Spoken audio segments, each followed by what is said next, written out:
Olá pessoal, tudo bem? Eu sou Leonardo, acadêmico de Direito, aluno do professor Fabrício Paixão. Hoje estamos aqui com o Dr. Semi Pinto, ele é especialista na área de famílias e sucessões e ele vai falar um pouco para a gente aqui nesse nosso bate-papo, né? Exclusivo para tirar dúvidas e recomendações. Estou aqui também com a Júlia, que vai falar um pouquinho para a gente. Então, doutor, seja bem-vindo. Obrigado pelo seu tempo e pela sua atenção aqui conosco. Muito obrigado, Leonardo. Obrigado, Júlia. Estamos aqui hoje para tratar sobre esse assunto que ainda é fruto de muitas dúvidas e discussões, que são as dívidas do falecido. Então, agradeço a oportunidade, estou aqui para ajudá-los. Então vamos lá com a nossa primeira pergunta. Muito se fala sobre a herança quando vivo, né, para os vivos.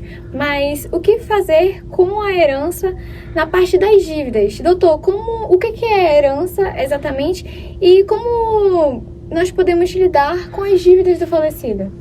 Olha, Júlia, interessante a sua pergunta e eu já começo trazendo uma afirmação um pouco polêmica, que não existe herança de pessoa viva. O que nós podemos fazer é um planejamento sucessório, que nós sempre recomendamos. Hoje a gente sabe que tem ali um índice maior, por exemplo, de problemas quando se trata de herança e sucessões, de pessoas ali que têm uma classe social um pouco mais baixa, um pouco menor, justamente por haver ali uma confusão patrimonial. Então, o que acontece? Às vezes, vai lá, tem até um carro e tem até uma casa, mas foi comprado no nome de um parente, então não está no seu nome. Ah, eu até tinha o dinheiro no banco, mas era na conta da minha mãe. Então, acaba que deixa um pouco desorganizado, e como a gente nunca sabe os imprevistos, quando que vai ser o nosso último dia na Terra, não conta com isso, e a família acaba ficando ali um pouco desorganizada, um pouco desamparada após o falecimento. Então, é bem claro nós começarmos falando que não existe a herança de pessoa viva.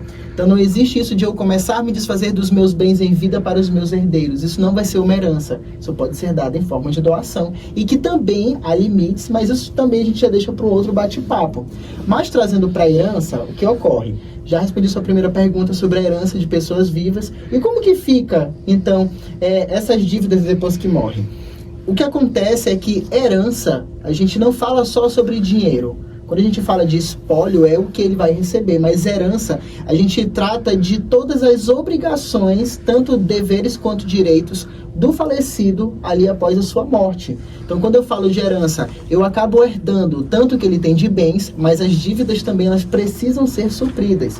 Então, que fique bem claro que as dívidas também vão precisar ser resolvidas.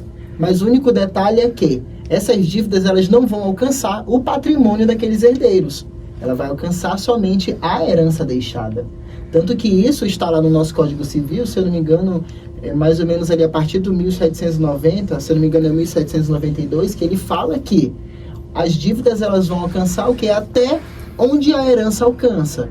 Então, se você recebeu uma herança, por exemplo, de 100 mil reais e existe uma dívida de 150 mil, os 100 mil vai ser para suprir parte da dívida, mas os outros 50 mil não vai ser cobrado. Por quê? Não há herança que abarque isso. Tanto que é interessante nós falarmos isso que quando, por exemplo, o falecido deixa muitas dívidas e não deixa nada de bem, é muito importante você entrar com um pedido ali do inventário que a gente chama de inventário negativo. A gente sabe que precisa entrar com ação de inventário para reconhecer os bens, reconhecer as dívidas, mas se não há bens e ainda assim há dívidas, qual a importância desse inventário negativo? É dizer, olha, eu sei que ele tem dívidas, mas não tem bens. Então, vocês, infelizmente, vão ter que suprir essas dívidas e esquecer essa dívida. Claro, aquelas dívidas que não foram prescritas. As dívidas prescritas nem se falam mais em suprir com essa herança. Bom, então vamos para a nossa segunda pergunta. Quais são os passos que os herdeiros devem seguir ao lidar com a herança e as dívidas deixadas pelo falecido? Olha, o primeiro passo muito importante, o básico, é dizer que a partir do momento do falecimento, precisa ser aberto um inventário. Seja ele judicial, que é aquele feito na justiça, ou extrajudicial, que é aquele feito no cartório. E claro que e qual a diferença dos dois ritos?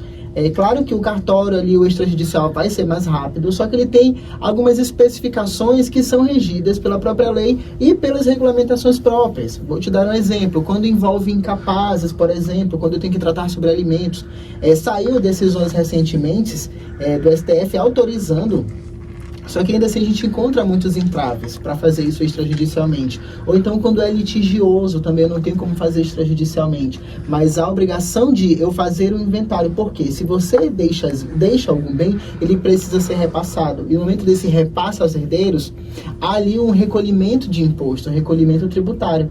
Então, ainda que, poxa, mas ele deixou só um bem e tem só um filho, o filho está morando nesse bem, por exemplo. Mas ainda assim precisa passar para o nome dele, como a gente chama, justamente para fazer essa regularização desse imóvel e passar ao novo proprietário. E isso tem um custo tributário. Por isso que é importante abrir esse processo de inventário. E quando você abre esse processo de inventário, o primeiro passo, reunir o que você tem de bens, ou seja, eu sei que ele tem dinheiro no banco, eu sei que ele tem um imóvel, eu sei que ele tem uma moto, eu sei que ele tem um carro, ele tem um carro, por exemplo, que está até no nome de outra pessoa, mas tudo isso tem que ser reunido e, claro, vai ser esclarecido dentro do processo do inventário. E também, como você muito trouxe, as dívidas, elas precisam ser apontadas. Precisa ser apontada que a dívida no banco, precisa ser apontada, por exemplo, se ele era credor de alguém, precisa ser apontado se ele deixou algum tipo de financiamento, algum tipo de empréstimo que não foi pago, fatura de cartão de crédito. Por quê? No momento do processo, a gente vai analisar para saber, por exemplo, se não tem nenhum seguro que extinga essa dívida. Vou te dar um exemplo. Digamos que foi deixado 100 mil de herança. E ele tem ali uma fatura de cartão de crédito de 20 mil reais. E aí, o banco até então poderia cobrar. Mas, de repente, sabe aquele monte de seguro que vão incluindo nos teus cartões de crédito e contas bancárias? Às vezes tem um seguro por morte.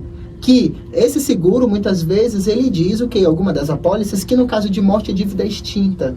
Acontece também em financiamentos. Financiei uma casa, mas tem um seguro ali incutido que uma das apólices me garante que, após o momento do meu falecimento, que sou o titular daquele financiamento, o imóvel é totalmente quitado. Então, por isso que é tão importante a gente também reunir as dívidas, até para mensurar de fato quais dívidas são essas. Por isso, como eu falei, a herança, ela envolve tanto os deveres quanto os meus direitos dentro da herança. Mas lembrando que não vai alcançar o meu patrimônio próprio. Isso vai alcançar até onde é herança no meu nome. Então, doutor, continuando aqui nosso bate-papo, o que é o inventário da herança, né? Qual é a sua importância no processo de sucessão? Como eu falei anteriormente, quando a gente trata de sucessões, como o próprio nome já diz, é para eu suceder algo. Só que essa sucessão, ela precisa seguir um rito. Vou te dar um exemplo simples. Quando você casa ali no cartório em comunhão parcial de bens, que é aquele regime geral, se você vai, por exemplo, com algum regime específico, vai ser seguir o regime que você escolher. Mas se você vai sem nenhum regime pretendido, você entra na regra geral, que é a comunhão parcial de bens. Que basicamente o que eu tinha antes do casamento é meu, e o que for construído após o casamento, tanto o seu quanto o meu, vai ser nosso. Então, quando eu falo, por exemplo, de separar, isso eu preciso de um rito. Por quê? Tu fala, o fulano morreu, só que ele tinha uma esposa. Então, ele tem um patrimônio de 100 mil reais. Mas não é que ele tem um patrimônio de 100 mil. Ele tem um patrimônio de 100 mil que metade era dele. Até porque, pelo regime de casamento dele, metade é o da esposa, que nós chamamos de meieira. Que ela tem, por que meieira? Porque ela pega a metade ali do que é de fato dela. Então, quando eu tratar da herança desse falecido, eu não vou tratar de 100 mil. Eu vou tratar dos 50 mil. E detalhe que essa meieira, ela também vai figurar como uma herdeira necessária. Então, a depender do regime que é posto, é um tipo de herança. Então, se eu troco de regime, por exemplo, separação total de bens. Então, no momento que ele morre, a meieira, ela já não tem ali patrimônio junto com ele. Eu já tenho um patrimônio separado. Claro que ela também vai ter direitos ali, dependendo do regime de casamento, que são um pouco mais complexo, mas, em tese, toda a herança que tem vai ser disponibilizada ali para os herdeiros necessários. Então, o processo de inventário é justamente para me dispor o rito que vai ser disposta a essa herança. Tanto é que, na própria certidão de óbito, não sei se vocês já tiveram a oportunidade de ver, lá ele já pede para indicar quem são os herdeiros. Na própria certidão de óbito, já tem ali, deixou como filho fulano, fulano, fulano, e alguns bens você também pode indicar. Só que é muito básico. Quem faz esse rito muitas vezes é alguém que nem é tão próximo, vai ali acompanhando a viúva, um dos filhos, e acaba que a pessoa nem tem cabeça para falar sobre aquilo naquele momento. Ou então depois, no meio do processo de inventário, descobrir um novo filho, descobrir um novo herdeiro. Então tudo isso pode acontecer. Então o processo de inventário nada mais é do que eu pegar aqui todos esses bens reunidos e falar o rito, o procedimento legal e correto para que seja distribuído entre todos eles. Até porque eu vou te dar um exemplo. Basicamente, falamos ali daquele nosso primeiro exemplo da comunhão parcial de bens, que 50 mil era para distribuir entre os herdeiros necessários.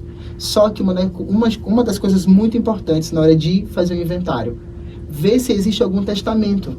Porque se ele em vida deixou o testamento doando metade de tudo que ele tinha para alguém, ou até para um dos herdeiros, eu já não vou contar com 50 mil. Eu vou contar somente com 25 mil, que é quanto ele pode se dispor. Ele tem ali a possibilidade, ou qualquer um de nós, se você quiser dispor dos seus bens, você pode deixar em testamento até metade do que você tinha. Então, se ele deixou os 50% para um herdeiro específico, então eu já sei que um dos herdeiros vai pegar aqueles 25 mil e ainda vai figurar como um dos herdeiros necessários para concorrer junto com os outros naqueles outros 25, porque existe um testamento. Então, importância do inventário, só para responder a sua pergunta. Primeiro, regularizar os bens postos, aquilo que eu lhe falei. Se ele tem imóvel, às vezes tem um veículo que nem sabia que ele tinha, mas estava na mão de outra pessoa. Satisfazer essas dívidas com os credores, quando for o caso, quando essa dívida não for prescrita, ou quando a herança abarcar essa dívida. Por quê? Se um credor aparece e você fala, não, mas eu não tenho dinheiro, ele só deixou uma casa, mas é um bem, então você vai ter que pagar. Se você quer ficar com a casa, então você tá com um bem na sua mão, por exemplo, de 80 mil. É uma casa, mas é como se você tivesse 80 mil aqui do falecido. Então você vai ter que satisfazer a dívida dele se alcançar aquilo. E detalhe que cada herdeiro vai responder conforme a sua cota parte. Então digamos que um herdeiro recebeu 35 mil, o outro recebeu 25, a outro recebeu 10. Nós estamos falando de distribuição de testamento, por exemplo. Então cada um vai responder a dívida conforme a porcentagem da sua herança. Outro ponto muito importante do inventário, como lhe falei, é justamente trazer segurança para os próprios herdeiros e para a própria família. É muito importante, por isso mesmo, a gente organizar a nossa vida, andar sempre muito alinhadinho. Eu sempre oriento os meus clientes, principalmente aquelas mães que não trabalham, que ficam com os filhos em casa e toda a renda vem do esposo. Eu disse, olha, controla, você tem que saber o que tem, você tem que saber se tem dinheiro na rua, você tem que saber se tem dinheiro no banco, você tem que saber quais são os bens da família, porque no momento que você é casado em comunhão parcial de bens, tudo que ele faz é seu. E tudo que você faz também é dele. Então você tem que ter conhecimento no que é seu. Então o processo de inventário ele vem justamente para regularizar. Tanto que é muito, muito comum. Às vezes você vai querer vender uma casa, quando vai ver ainda está no nome do avô, porque nunca foi repassado. E aí a venda dessa casa se torna totalmente problemática e conturbada, porque existe toda uma burocracia que não foi cumprida lá atrás. Entendi. E, doutor, também tem um prazo legal para ser realizado esse inventário? Após o realizado o inventário, pode ter questionamentos, tanto de herdeiros ou de futuros herdeiros que nesse momento não apareceram, mas possa haver após o processo ser julgado? Eu vou te ser muito sincero, o prazo legal ali que ela me dá é que eu preciso dar entrada ali nos primeiros 120 dias após o falecimento, nesse processo de inventário, e ele deveria ter um prazo para acabar. Só que hoje é muito complicado nós tratarmos disso. Primeiro, por conta da morosidade da justiça. E segundo, que dentro do processo de inventário pode acontecer muita coisa, como você falou. A gente está com o processo de inventário e do nada aparece um herdeiro que pediu para ser habilitado. Ah, mas ele simplesmente não está na certidão de nascimento. Ah, então agora a gente vai ter que incluir dentro desse processo de inventário um processo de reconhecimento de paternidade pós-mortem.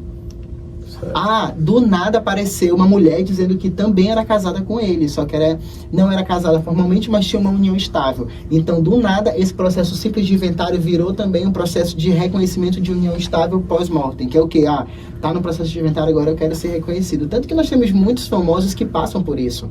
O caso que repercutiu muito foi o do Gugu, que aí de vez em quando, até hoje, de vez em quando sai alguém na mídia dizendo que era parente dele querendo herança. Sim. Então, para você ver, então, se o processo de inventário aparecer um novo herdeiro que possivelmente seja de fato herdeiro, eu não posso continuar com ele seguindo com a carroça de boi atropelando todo mundo. O processo ele precisa parar o quê?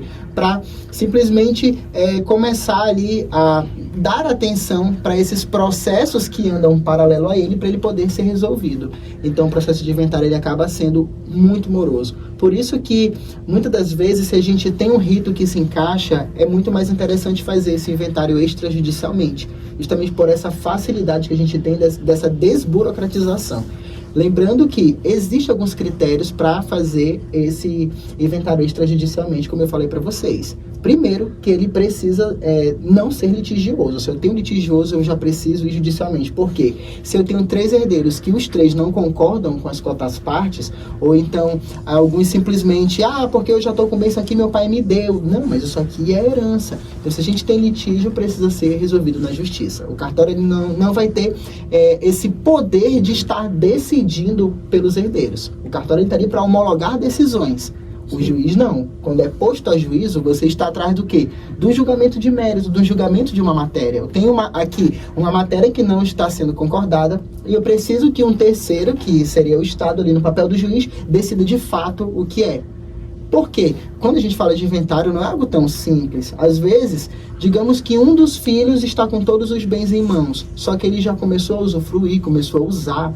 Então ele começou, mas eu moro nessa casa e uso essa moto. Tá, então você deve para os outros herdeiros. Então ou a gente entra num acordo ou você vai ter que pagar. Se é um total de... Existe até um desgaste do bem, né? Exato. O bem é depreciado, tanto que dentro do processo de inventário, muitas vezes a gente entra ali com um pedido de liminar para confiscar esse bem. Vou te dar um exemplo, um veículo, a gente sabe que ele acaba que ele só desgasta, ele vai perdendo o valor venal dele a cada dia que passa. Algumas pessoas até dizem que o veículo é o pior investimento que tu faz, né? Saiu da concessionária, ele já perde ele absurdamente o valor dele. Então, se um dos herdeiros usa isso para dizer, vou começar a usar porque eu sei lá se vai ser meu, vou botar para moer e vou botar para acabar com esse carro. Então, os outros herdeiros podem pedir o quê? Uma liminar na justiça para confiscar esse bem e dizer, olha, tira da mão dele enquanto a gente não decide, né, cautelarmente até que você decida o inventário e depois a gente divide esse bem, porque se deixa na mão dele ele vai acabar. Então, o processo de inventário ele envolve muitas nuances. E no momento do processo do inventário mesmo, já são separadas a parte para quitar as dívidas? Como é que é essa parte? Em tese, sim. Se a gente tem a habilitação dessas dívidas dentro do inventário, o correto paga-se os credores, depois a cota-parte que resta é distribuída entre os herdeiros. A não ser que os herdeiros, por exemplo, cometam algum tipo de fraude e não apresentem essas dívidas e esse credor aparece após a divisão. Só que o credor apareceu depois dessa divisão, só que eu sei que você tem 30 mil de herança. Então, dos seus 30 mil de herança, você vai pagar a sua cota-parte da dívida. É obrigatório. Obrigatório. Por quê? Houve uma fraude no processo de inventário. E eu sempre falo para os meus alunos que sempre a exceção à regra é em caso de fraude. Vou te dar um exemplo, fora do que a gente está tratando de falecimento. Um sócio responde ali pelas dívidas da empresa até 2 anos depois que ele sai. É a regra. Mas em caso de fraude, ele vai responder solidariamente o tempo que for. Então, geralmente, a regra geral do direito eu tenho a regra, mas em caso de fraude, eu deixo essa regra justamente porque para não se valer da regra, para estar fazendo ali caminhos que não são os corretos. Então, digamos que eu posso simplesmente dizer que ele não deve, tu até pode, mas se o credor aparecer depois, ele vai cobrar de você. Porque você recebeu a herança. Entendi. E, doutor, assim, a gente vê que é todo um processo, todo um imbróglio que tem perante tanto justiça e para juntar todos os dados. E assim, todo mundo sabe que um dia vamos morrer, mas ninguém quer pensar nisso, né? Às vezes as pessoas deixam só para o último momento. E qual seria, assim, a orientação que o senhor passa para as famílias e para as pessoas que se interessam por essa questão? Essa organização. E para ter uma organização para que um amanhã, se a pessoa mesmo, ou se um pai ou a mãe ou a mulher morrer, que não tenha que passar por toda essa situação. Qual é o primeiro passo a se fazer e o que se deve fazer para evitar esse problema? Olha, o primeiro passo, o mais básico, é a informação. a família tem que estar a par de tudo que acontece, do dinheiro que entra, do dinheiro que sai, das dívidas que existem. Por quê? No momento do falecimento, e assim, eu vou trazer até mais profundo, a sua família deve saber pelo menos onde andam seus documentos. Já tive casos muito complexos, porque simplesmente alguém morre e ninguém sabe onde está documento nenhum. Então isso é muito difícil, até para a gente conseguir uma certidão de óbito é difícil. Então a família ela tem que estar a par disso. E principalmente quando você tem filhos, para trazer segurança à sua família. Então, os cuidados em vida, manter sempre informado dos bens, das dívidas. Se possível, a gente sabe que não é a realidade de tanta gente, mas se possível, deixar um seguro de vida, principalmente se a sua renda é a principal da casa. Então isso é muito importante para manter aquele padrão que você já dá para sua família. E pós-morte, procurar imediatamente um advogado. Porque muitas vezes as pessoas querendo economizar ou querendo ajeitar as coisas de um jeito mais informal acabam se prejudicando lá na frente. Então, em vida, você pode procurar um advogado para fazer um planejamento sucessório. Porque eu vou te dar um exemplo. Dependendo dos bens que você tiver, é um regime de casamento que você vai seguir. Dependendo do que você tem, você pode, por exemplo, até abrir uma empresa para gerir os seus bens, que hoje estão aí no hype que a gente chama de holding. Né? Tanto que é muito mais fácil. Depois que morre alguém, a distribuição ali do que a gente chama de quinhões na holding, ela é muito mais simples, porque há um trabalho muito grande em vida, mas eu tenho ali já um trabalho menos complexo pós-morte. Tanto que, recentemente, houve o falecimento do Silvio Santos. Sim. E nem se ouviu falar em nada de briga de herdeiros. Já estava tudo separado. Por quê? A morte é algo que ninguém espera, mas ela é algo que ela precisa ser discutida. Ela é uma realidade. Porque isso, como eu lhe falei, às vezes morre e simplesmente a mãe fica com os filhos sem nada. Porque todos os bens estavam no nome de terceiros e esses terceiros começam a pedir. Então, daqui que tu busca o reconhecimento desse bem é muito complexo e nem sempre você consegue. Então, antes da morte, procurar um advogado para fazer um planejamento sucessório e manter a sua família informada sobre os seus documentos, sobre os seus bens. E, pós-morte, também procurar um advogado imediatamente, porque você precisa se orientar do que fazer. O advogado ele também precisa dar entrada justamente nesse teu processo de inventário. E ele vai ver ali qual é o melhor caminho, o caminho mais fácil, o caminho mais barato para você e o caminho ali que vai te trazer menos tempo e menos problema. Então, doutor, para nós finalizarmos, como o uso capião pode influenciar a questão da herança e a utilização de bens para quitar as dívidas deixadas pelo falecido? Olha, para tratar de uso capião, vamos organizar de duas maneiras. Primeiro, é possível eu usufruir algum bem que está na herança? Isso é possível porque eu já tenho decisão dizendo que um dos herdeiros pode entrar com uso capião. Por exemplo, se ele comprovar que ele já está ali no uso daquele bem por muitos anos e seguir os ritos, ele pode, então, um dos bens simplesmente dizer, olha, isso aqui não é da herança, isso aqui é só meu. Mas uma outra coisa que pode influenciar. Muitas vezes, como eu falei, pela falta de organização, um bem já foi até usucapido e os herdeiros nem sabem. Porque as pessoas têm o costume de não formalizar os negócios. Então isso é muito arriscado. Você vai fazer qualquer negócio, eu estou comprando algo simples. Faça um negócio, tenha um recibo, tenha uma nota fiscal. É a mesma coisa, simplesmente dei uma casa para o meu tio morar há 20 anos, ele ficou morando ininterruptamente. Não fiz nenhum tipo de contrato, nem de comodato, nem de empréstimo, não paga aluguel, nem nada. Então ele pode entrar com uso capião. Então o bem que você pensou que seria seu, já tem um processo de uso capião, ou pode haver um processo de uso capião desse imóvel. Então essas duas possibilidades sim. Então por isso que eu disse que é muito importante a informação, uma informação técnica, para organizar esses bens enquanto a vida. Então acredito que é isso. Obrigado, doutor, pelo tempo aí. Se o senhor quiser também deixar a sua rede social ou alguma forma de acompanhar também, porque é um assunto muito interessante e muito amplo, né? Então as pessoas têm muitas dúvidas, a gente separou aqui algumas perguntas, né, que foram selecionadas, mas mesmo assim ainda possa ter que ter alguma dúvida ou algo do tipo. E o senhor pode deixar também suas informações aí para o pessoal. Eu que agradeço, eu também sou professor, então a área acadêmica é uma área que eu sempre prezo, né, com muito zelo. Então, se vocês tiverem alguma dúvida, vocês podem me procurar na rede social, que é alcemirpinto.adv, e mandar qualquer dúvida que vocês tiverem no direct, e eu continuo à disposição de vocês. Muito obrigado. Muito obrigada, doutor. Muito obrigado.